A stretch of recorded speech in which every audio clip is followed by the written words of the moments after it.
ሰበር መረጃን እነሆኝ። ምስራቅ አርሲ ለመሆኑ አርሲ የት ሀገር ነው? ከጩኸት ጀርባ ያለው እውነታና የክርስቲያኖች ጥሪ። አርሲ ሩቅ አይደለም፣ ከአዲስ አበባ ፈቀቅ ብሎ የሚገኝ ሀገር ነው።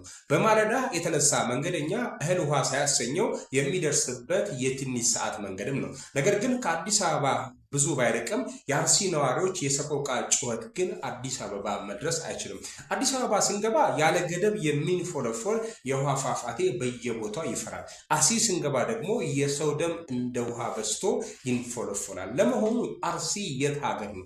ሮም ወይንስ አንጾኪያ? የአርሲ ክርስቲያኖችስ ኢትዮጵያውያን አይደሉም ወይ?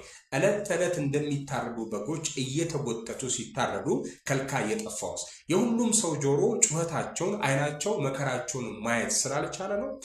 የእግዚአብሔር ፍርድ በዚህ ሁሉ አይዘገይም። የእስራኤልን ጩኸት የሰማ እግዚአብሔር የእነዚህንም ምዕመናን ጩኸት የሰማ ቀን ምድርም ዝም አትልም፣ ሰማይም በበቀል ይመለሳል። የሰማዕታት ደም እሳት ሆኖ የሚያቃጥልበት፣ ነፋስ ሆኖ ከተማው የሚጠፋበት ቀን ይመጣል። ያን ጊዜ ከእግዚአብሔር እጅ መክበር የተነሳ መሸሸጊያም ይጠፋል። ውድ ክርስቲያኖች ሆይ አሁን እንደማመጥ ቅዱስነታቸው ብፁዕ ወቅዱስ አቡነ ማትያስ የሰጡትን ሰቆቃዊ ቤተ ክርስቲያን መግለጫ ሁላችሁም ሰምታችኋል። ከዚህ በፊት ከለቅሶ ጋር ስናደርግ በነበረው ንግግር የአርሲ ሀገረ ስብከት ዝምታ አስደንግጦን የእረኝነት መልክ አተንበት ነበር። አሁን ግን የሀገረ ስብከት ሊቀ ጳጳስም ሆነ ቅዱስ ፓትርያርኩ በህዝቡ መንግስትም ፊት እንግዲህ ለህዝብ የደህንነት ዋስትና እንዲረጋገጥ በብርቱ ሐዘን መልእክታቸውን አስተላልፏል። የአባቶቻችንን መመሪያ ለመከተልና ዘላቂ መፍትሄ ለማምጣት የሚከተሉትን ነጥቦች ልናስተውል ይገባል።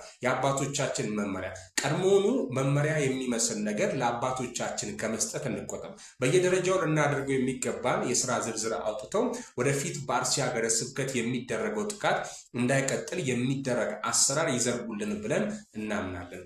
ጉዳዩ እንደ ከዚህ ቀድሞ ሁሉ የአንድ ሰሞን ጩኸት ብቻ ሆኖ እንዳይቀር ዘላቂ የማጣራት ስራ እንዲሰራ ብናሳስብ ይመረጣል።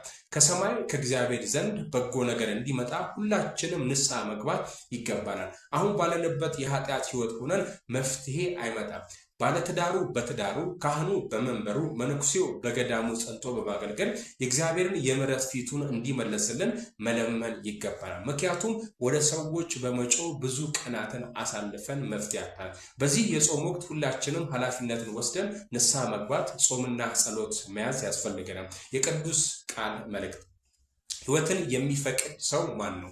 በጎንም ዘመን ለማየት የሚወድ አንደበቱን ከክፉ ከልክል፣ ከንፈሮችንም ሽንገላ እንዳይናገሩ ከክፉ ሽሽ። መልካምንም ማድረግ ሰላምን እሻ ተከተላትም። የእግዚአብሔርን ዓይኖች ወደ ጻድቃን ጆሮቹን ወደ ጩኸታቸው ናቸውና መታሰቢያቸውን ያጠፋ ዘንድ የእግዚአብሔር ፊት ክፉን በሚያደርጉ ላይ ነው። መዝሙረ ዳዊት ምዕራፍ 34 ከ12 እስከ 16። እግዚአብሔር የሰማዕታትን ነፍስ በአብርሃም በይስሐቅና በያዕቆብ እቅፍ ያኖርልን። ቪዲዮ ሼር ይደረግ። አመሰግናለሁ።